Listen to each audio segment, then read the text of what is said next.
Hello बच्चों, good morning. How are you all? अच्छे से होंगे आप सब लोग। तो बच्चों, हम लोगों ने क्या किया था कि ओम के नियम को इससे पिछले वीडियो में पढ़ा था। तो ओम के नियम को जब हम लोग ने पिछले वीडियो में पढ़ा था तो उसमें एक नियम सामने आया था, उसको हम लोग चलिए फिर से रिपीट कर लेते। ओम के नियम क्या हैं? देखिए, ओम का ये था कि एक विद्युत परिपथ में धातु के तार के दो सिरों के बीच विभवांतर, यानी कि एक विद्युत परिपथ है बच्चों, उसमें धातु के तार की बात की गई है। किसमें? धातु के तार के दो सिरों के बीच विभवांतर, और उसमें प्रवाहित होने वाले विद्युत धारा के क्या होते हैं? समानुपाती होता है। यानी कि धातु के तार के दो सिरों के बीच का विभवांतर और उसमें प्रवाहित होने वाली विद्युत धारा क्या के समानुपाती होता है, जब ताप तथा दाब आदि क्या रहे बच्चों? स्थिर हो। यानी ताप भी स्थिर हो, दाब भी स्थिर हो। तो हम लोग ने एक नियम पढ़ा था, V समानुपाती I, यानी V = RI, जहाँ R एक नियतांक था बच्चों। इस R एक नियतांक था, इसको हम लोग ने क्या कहा था? तार का प्रतिरोध कहते हैं। यानी ये क्या था? तार का प्रतिरोध। तो आज हम लोग क्या पढ़ेंगे बच्चों? इस वीडियो में तार के प्रतिरोध के बारे में जानेंगे कि ये प्रतिरोध क्या है। चलिए स्टार्ट करते हैं। देखिए, इसमें टॉपिक है धारा, प्रतिरोध व चालकता। यानी कि धारा, प्रतिरोध और चालकता क्या है? Resistance and conductance. तो यहाँ पर देखते हैं, समानता। आपने देखा कि घरों में विद्युत परिपथ के कहीं मोटे तारों का उपयोग होता है तो कहीं पतले तारों का। ऐसा क्यों करते हैं? जब आपके घरों में बच्चों विद्युत की सप्लाई इलेक्ट्रिसिटी की होती है तो कहीं पर मोटे तारों का उपयोग होता है और कहीं पर पतले तारों का। ऐसा क्यों करते हैं? आप अनुमान लगा सकते हैं कि किसी विद्युत परिपथ में बहने वाली धारा केवल विद्युत विभव पर ही नहीं परंतु परिपथ में उपस्थित धारा प्रतिरोध पर भी निर्भर करती है।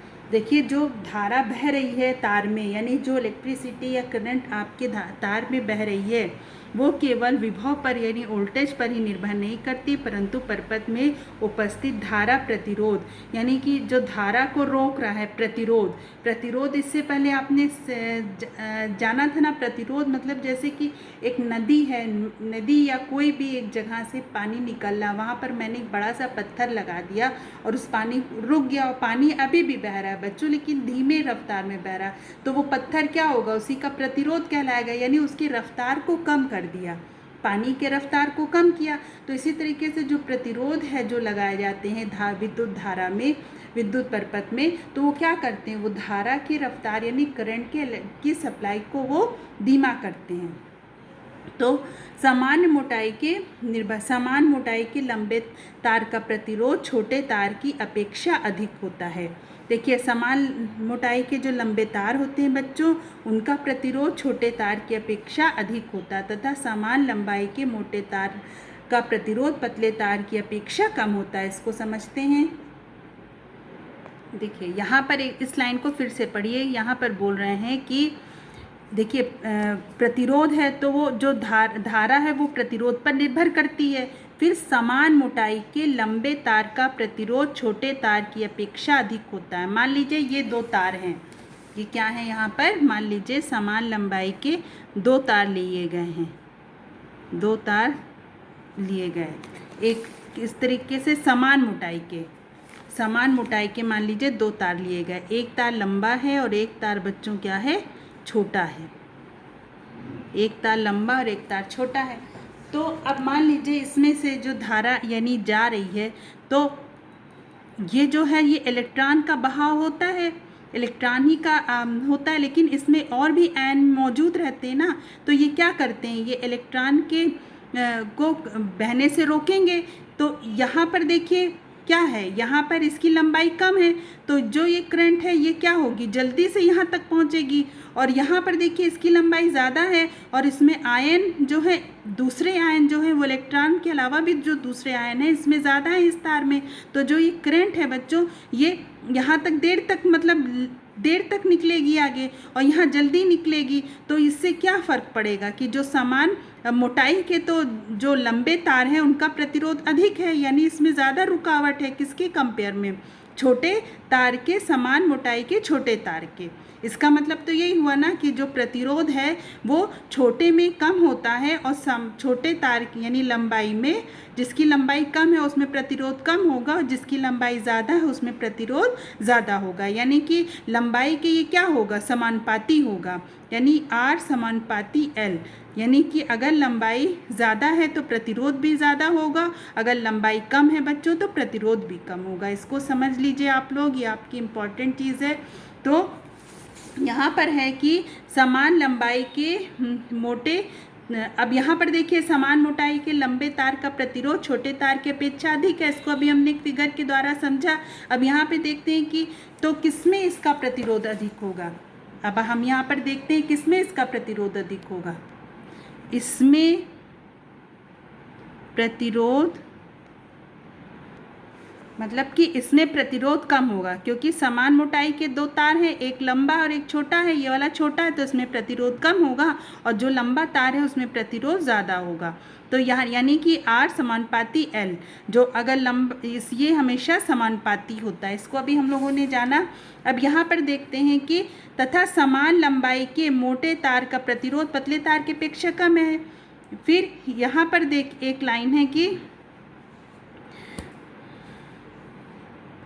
समान लंबाई के मोटे तार का प्रतिरोध, समान लंबाई के मोटे तार का प्रतिरोध पतले तार की अपेक्षा कम होता है।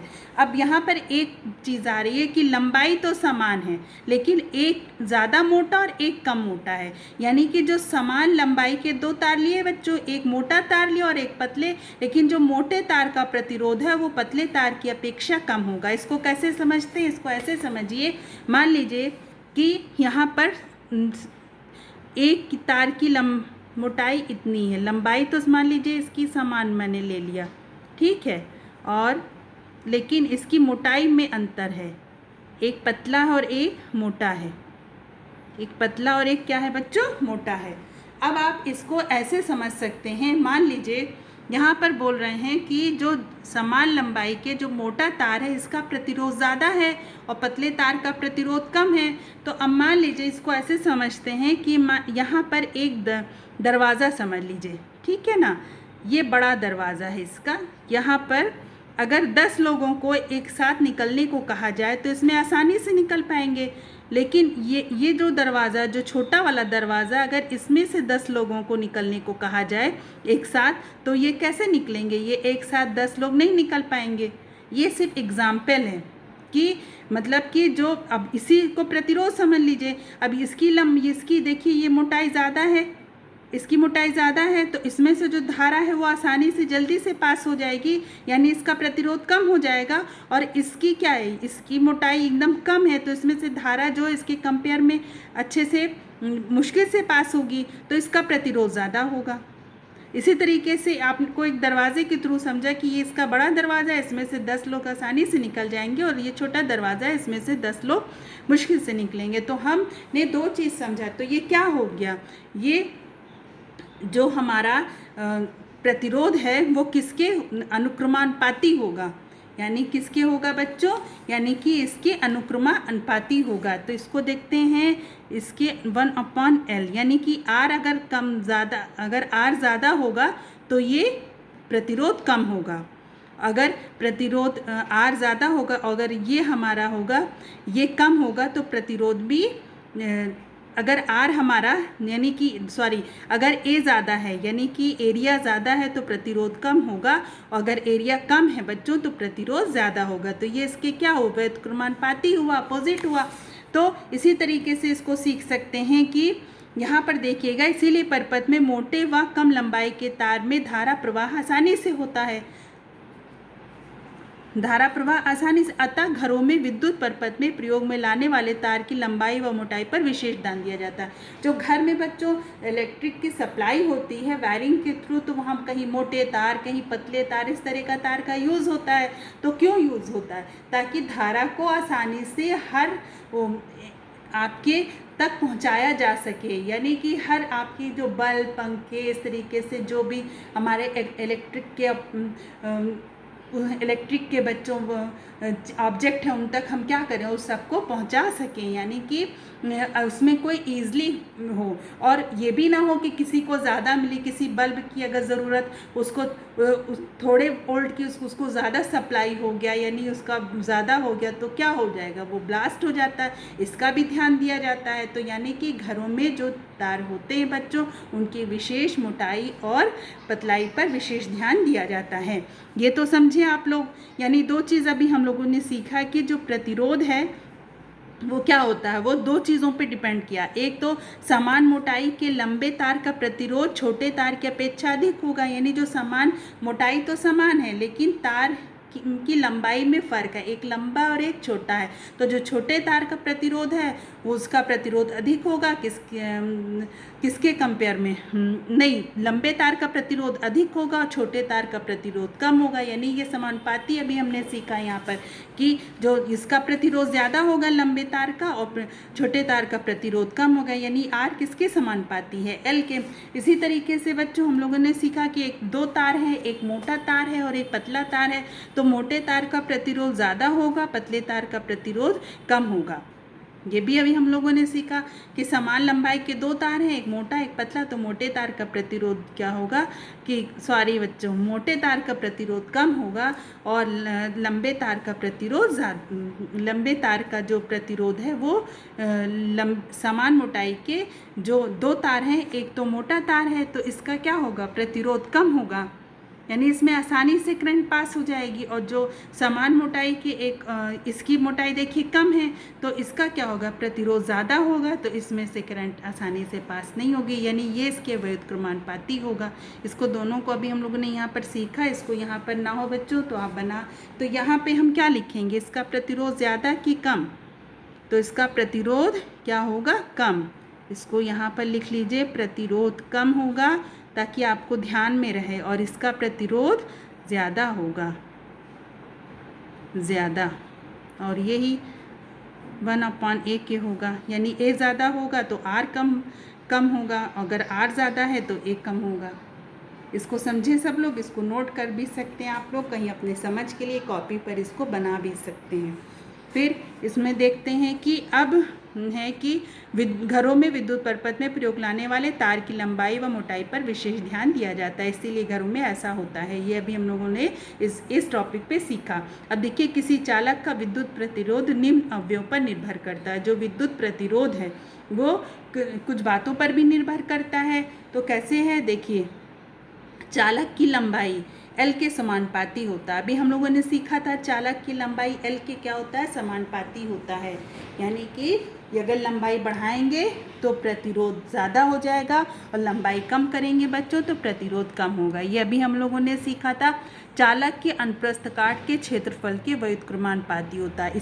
इसी को अभी हम लोगों ने देखिए यहीं पर देखा था कि ये दो समान मोटाई के एक तार की मोटाई ज़्यादा है, एक तार की मोटाई कम है, तो इन दोनों तार को हम लोगों ने क्या देखा था कि ये जो प्रतिरोध है इसके व्युत्क्रमानुपाती होता है, अनुप्रस्थ काट के क्षेत्रफल के व्युत्क्रमानुपाती होता है। यानी कि अगर अनुप्रस्थ काट का क्षेत्रफल कम है तो क्या होगा, कम है तो प्रतिरोध भी हमारा ज़्यादा होगा, और यहाँ का अगर अनुप्रस्थ काट का क्षेत्रफल ज़्यादा है तो प्रतिरोध क्या होगा, कम होगा। इसको अभी हम लोगों ने यहाँ पर देखा था।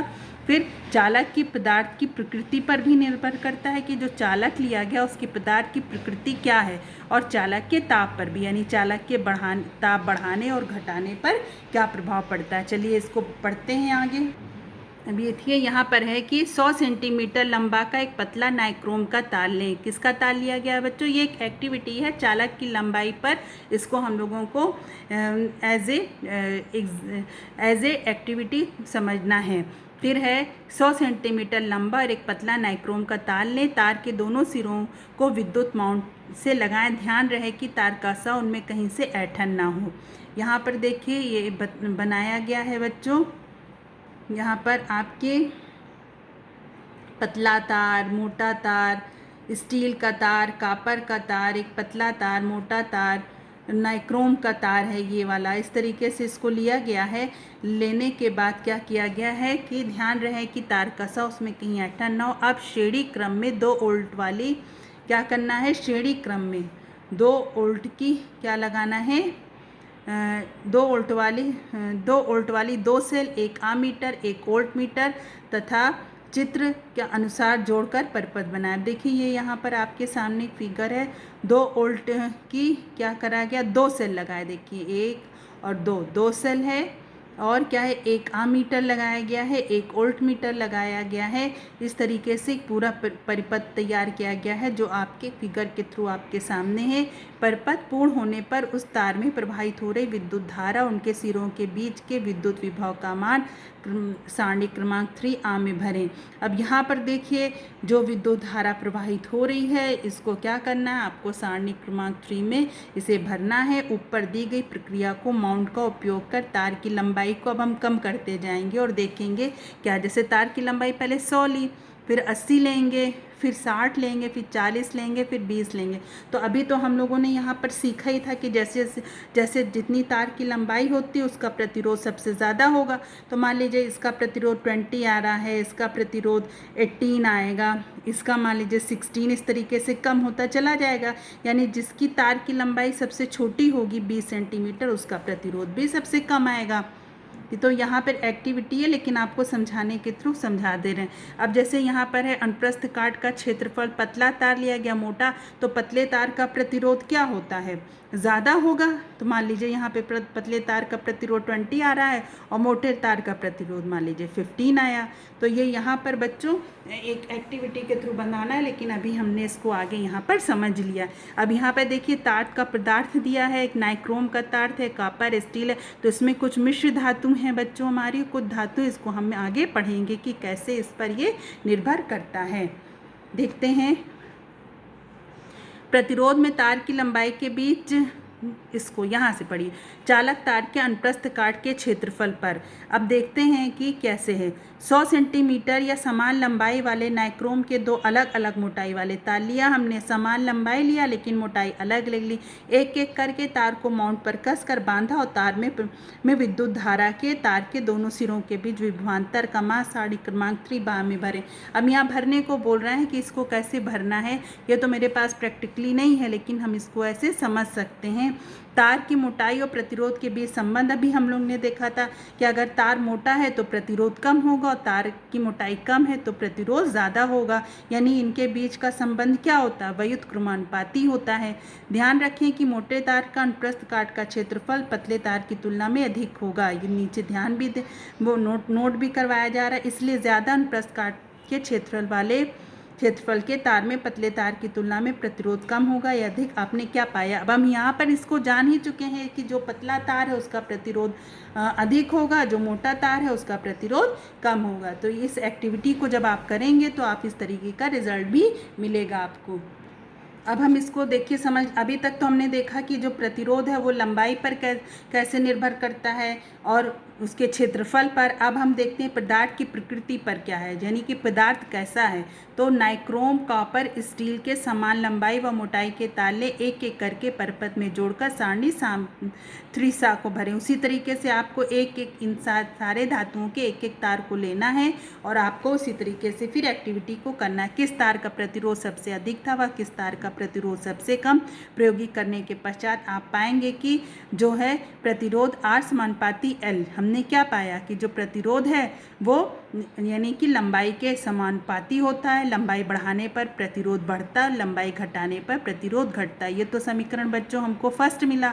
अब यहाँ पर देखिए एक हमने ये पाया था कि R व्युत्क्रमानुपाती 1/A, यानी कि हमारा क्या था कि अगर अनुप्रस्थ काट का क्षेत्रफल अधिक होगा तो प्रतिरोध कम होगा और अनुप्रस्थ काट का क्षेत्रफल कम होगा तो प्रतिरोध ज़्यादा। ये इसके व्युत्क्रमानुपाती था, यानी कि मोटे तार के अनुप्रस्थ काट का क्षेत्रफल पतले तार की अपेक्षा अधिक होता। अब अगर 1 और 2 समीकरण को हम मिला लें बच्चों तो R समानुपाती L/1 हो गया। और इस तरीके से कांस्टेंट को हटाने के लिए यहाँ पर एक नियतांक लिए हैं, इस नियतांक को बोलेंगे रो। इसका क्या है, इसको क्या बोलते हैं, रो।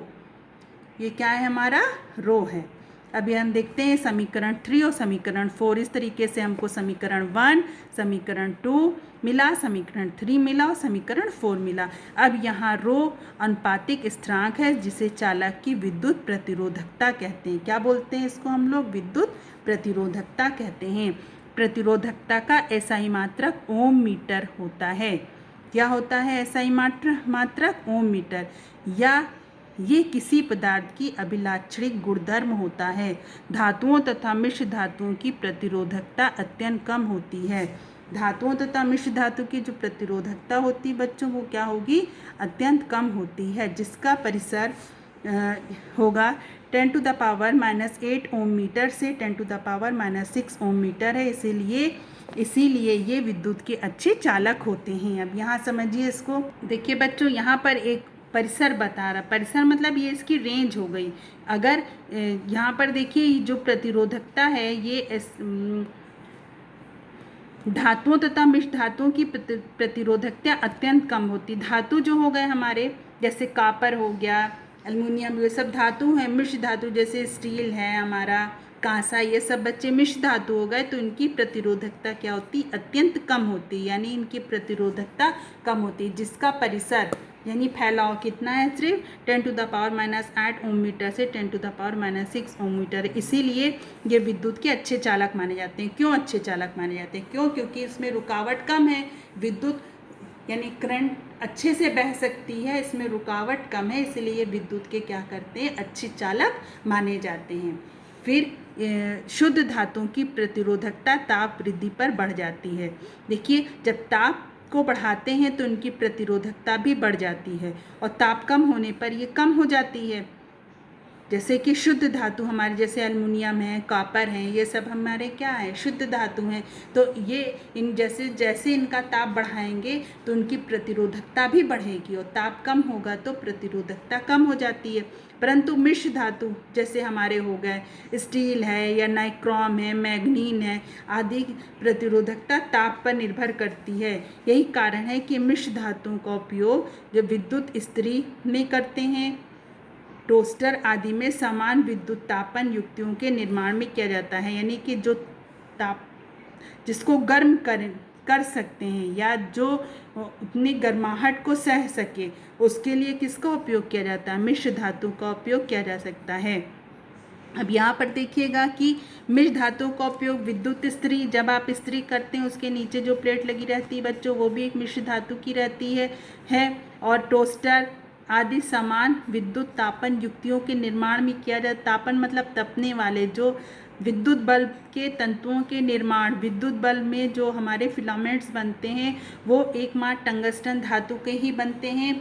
इसका क्यों है? टंगस्टनी धातु के क्यों बनते हैं? क्योंकि इसका प्रतिरोध व गलनांक उच्च होता है। इनके प्रतिरोध भी उच्च होते हैं और गलनांक भी उच्च होते हैं, यानी ये उसको सह सकते हैं, यानी वो विद्युत धारा को सह सकें और गले ना जल्दी से। अगर ये जल्दी से गलने वाले होंगे तो ये अपनी जगह से टूट जाएंगे और बल्ब फ्यूज़ हो जाएगा। लेकिन ये जो टंगस्टन के बनाए जाते हैं, इससे क्या होता है बच्चों कि, और टंगस्टन की इतनी हल्की एकदम पतले फिलामेंट्स भी बनाते हैं ताकि आप उनको अच्छे से मोड़ सकें, और उनके गलनांक यानी ये बहुत देर में उच्च होते हैं, बहुत हाई होते हैं, और क्या उनकी प्रतिरोधकता भी क्या होती है बच्चों? उच्च होती है, ताकि ये उसको सह सकें। कॉपर तथा एल्युमिनियम का उपयोग विद्युत संचरण के उपयोग में होने वाले तारों के निर्माण में होता है। जो हमारे घरों में आती है ट्रांसफार्मर से बच्चों लाइट्स, उसमें कॉपर तथा एल्युमिनियम के धातु का ही प्रयोग करके हमारे घर तारों का निर्माण करते हैं। फिर देखिएगा, किसी पदार्थ की विद्युत प्रतिरोधकता उसकी लंबाई पर व अनुप्रस्थ काट के क्षेत्रफल पर निर्भर नहीं है। जो प्रतिरोधकता है बच्चों, ये उसकी लंबाई पर भी निर्भर नहीं करती और अनुप्रस्थ काट के क्षेत्रफल पर भी निर्भर नहीं करती, केवल पदार्थ की प्रकृति पर निर्भर करती है। तो जो अभी हम लोग ने प्रतिरोध जो पढ़ा था वो अनुप्रस्थ काट और इस पर यानी कि जो प्रतिरोधकता था वो लंबाई व अनुप्रस्थ काट के क्षेत्रफल पर निर्भर नहीं करती, यानी उसकी लंबाई पर भी निर्भर नहीं करती और उसके क्षेत्रफल पर भी निर्भर नहीं करती। लेकिन आर को भी हम लोगों ने देखा था उसकी लंबाई और क्षेत्रफल पर वो निर्भर करती थी। ये जो प्रतिरोधकता है ये केवल पदार्थ की प्रकृति पर निर्भर करती है। यदि हम ऐसा तार लें जिसकी लंबाई एकांक यानी 1 हो और जिसका अनुप्रस्थ काट का क्षेत्रफल भी एकांक यानी 1 हो, एकांक मतलब 1 हो, आप ऐसा तार ले रहे हैं बच्चों जिसकी लंबाई भी 1 हो, जिसका अनुप्रस्थ काट का क्षेत्रफल भी 1 हो, तब प्रतिरोध R बराबर रो L/A। क्योंकि L बराबर 1 है, A बराबर भी 1 है, तो इसकी वैल्यूज़ क्या हो जाएगी, इसकी वैल्यूज़ क्या हो जाएगी, R इक्वल रो। ये इसको यहाँ पर देखा आप लोगों ने। देखिए यदि हम ऐसा तार लें जिसकी लंबाई एकांक यानी 1 हो और जिसकी अनुप्रस्थ काट का क्षेत्रफल भी 1 हो, तब प्रतिरोध R क्या होगा, रो बराबर L/A हो जाएगा। चूंकि L बराबर भी N हम लोगों ने लिया था, 1 लिया था, और देखिए A बराबर भी अनुप्रस्थ काट का क्षेत्रफल भी 1 लिया था, तो R बराबर रो, अतः एकांक लंबाई, अतः देखिए यहाँ पर एकांक लंबाई तथा एकांक अनुप्रस्थ काट वाले तार का प्रतिरोध ही उस तार की क्या कहलाता है बच्चों, प्रतिरोधकता कहलाता है। इसको समझिए। देखिए एकांक लंबाई तथा एकांक अनुप्रस्थ काट क्षेत्रफल वाले तार का प्रतिरोध ही उस तार की प्रतिरोधकता कहलाता है। यानी विद्युत प्रतिरोधकता किसी विद्युत चालक के व्युत्क्रमानुपाती होती, ये भी इसके क्या होगी, व्युत्क्रमानुपाती होगी। जिन पदार्थ की प्रतिरोधकता कम होती है वे अच्छे चालक होंगे, यानी व्युत्क्रमानुपाती हो गई ना। अगर वो विद्युत के अच्छे चालक हैं तो उनकी प्रतिरोधकता कम होगी, और जबकि अधिक प्रतिरोधकता वाले पदार्थ विद्युत रोधी होते हैं, यानी कि जिनकी प्रतिरोधकता अधिक है वो विद्युत के अच्छे चालक नहीं होंगे, वो क्या होंगे, विद्युत रोधी होंगे। कोई भी पदार्थ पूर्ण रूप से शुद्ध चालक अथवा विद्युत रोधी नहीं होता है। कोई भी पदार्थ पूर्ण रूप से शुद्ध चालक व विद्युत प्रतिरोधित नहीं है। बढ़ती चालकता व घटती प्रतिरोधकता के आधार पर पदार्थ को निम्न क्रम में दर्शाया जा सकता है। यानी कि प्रतिरोधकता क्या हो गई बच्चों, चालक के व्युत्क्रमानुपाती। अगर कोई भी पदार्थ विद्युत का अच्छा चालक है तो उसकी प्रतिरोधकता कम होगी, और कोई भी पदार्थ वो विद्युत का अच्छा चालक नहीं है, विद्युत रोधी है, तो उसकी प्रतिरोधकता अधिक होगी। और इसको हम क्या देख सकते हैं, देखिए यहाँ पर एक चित्र क्रमांक 6 के द्वारा फिगर में आपको पदार्थ की चालकता का बढ़ता क्रम दिखाया गया है। देखिए चालक में हमारा क्या है, कापर, लोहा, जर्मेनियम, सिलिकॉन, यानी कि ये सब क्या है पदार्थ के चालक। जो सबसे अच्छा चालक है वो कापर और लोहा है। अर्धचालक है जर्मेनियम, सिलिकॉन है। विद्युत रोधी में हमारा हो गया कांच, हीरा, फ्यूज्ड सिलिका, यानी सब हमारे विद्युत रोधी। ये विद्युत, तो इनकी प्रतिरोधकता किसकी अधिक होगी, यानी कि क्या होगी, तो इनकी विद्युत रोधी पदार्थ की प्रतिरोधकता सबसे अधिक होगी, किसके कंपेयर में, चालक पदार्थ के कंपेयर में। इसको अभी हम लोगों ने समझा। और यहाँ पर देखिए आपका एक फिगर, एक एग्जाम्पल दिया हुआ है, इसको देखते हैं। यदि 8 ओम प्रतिरोध वाले किसी तार को पिघलाकर एक ऐसा तार बनाया जाए जिसका क्षेत्रफल पहले से दुगना हो जाए, तो इस नए तार का प्रतिरोध कितना होगा। यानी दिया है R बराबर 8 ओम। जब तार की मोटाई दुगनी कर दी जाए तो धातु का आयतन यानी V निर्धारित होने के कारण उसकी लंबाई आधी रह जाती है। तब तार के अनुप्रस्थ काट का क्षेत्रफल दुगना होता है, जैसे कि हम जानते हैं। यानी प्रतिरोध बराबर प्रतिरोधकता इंटू तार की लंबाई, तार का अनुप्रस्थ काट का क्षेत्रफल। और दूसरा है R नया इक्वल P, यानी आधी लंबाई और दुगना अनुप्रस्थ काट का क्षेत्रफल। यहाँ पर देखिए 2 वैल्यूज़ आप लोग को दी गई हुई है। एक R नया की वैल्यू है, एक R की वैल्यूज़ है बच्चों। इस तरीके से रख के इसको बाय न्यूमेरिकल आपको समझाया गया है। फिर R नया इक्वल टू R/4 और 8 ओम/4, इक्वल टू 2 ओम आया है, अतः तार का नया प्रतिरोध 2 ओम होगा। इसको आप लोग क्या करिएगा, सॉल्व करके एज ए होमवर्क आप मेरे व्हाट्सएप नंबर पर सेंड करिएगा। मैं इसको देखना चाहती हूँ कितने बच्चे इसको सॉल्व कर पाए हैं और कितने बच्चे सॉल्व नहीं कर पाए। और दूसरी बात बच्चों, आपको एक दिया जा रहा है होमवर्क, वो ये बताइएगा कि 60 मेरे पास 2 बल्ब हैं, एक 60 वाट का बल्ब है और एक 100 वाट का बल्ब है। अब इसमें से बताइएगा कि किसका प्रतिरोध ज़्यादा होगा, 60 वाट का बल्ब का प्रतिरोध ज़्यादा होगा कि 100 वाट के बल्ब का प्रतिरोध ज़्यादा होगा। उसको इस फार्मूले से निकालना है। P यानी पावर दिया, P equal to V square upon R, यानी आप, और जबकि वोल्ट हमारा क्या है 220, वोल्ट उसका क्या है 220, पावर क्या है, एक का 60 है और एक का 100 है। तो आप इसको निकाल के दिखाइए कि R की वैल्यूज़ किस में अधिक, यानी कि किसका प्रतिरोध ज़्यादा होगा, 100 वाट का कि 60 वाट का। तो इन दोनों बच्चों, इन दोनों न्यूमेरिकल को करिए, करने के बाद मेरे व्हाट्सएप नंबर पर सेंड करिए। और आप बच्चों अपने स्टडी पे कंसंट्रेट होइए। और ऐसा है कि आप लोग को 3 लेसन तक पूरा नोट्स दे दिया गया, लेसन 4 का भी बच्चों मैं सेंड कर दूंगी, ताकि आप लोग ऐसा करिएगा, उसको आप लोग अपने फेयर नोटबुक से मैच कर लीजिएगा। और आगे का अगर जिसका कंप्लीट नहीं है वो आगे को उसको क्या कर लेगा, लिख लेगा। और ताकि जब आपका स्कूल खुले या आपके पास एग्ज़ाम हो तो आपके पास फुल नोट्स होने चाहिए। ओके बच्चों, पढ़िए और अच्छे से मन लगाकर। ओके बच्चों, टेक केयर, बाय बाय।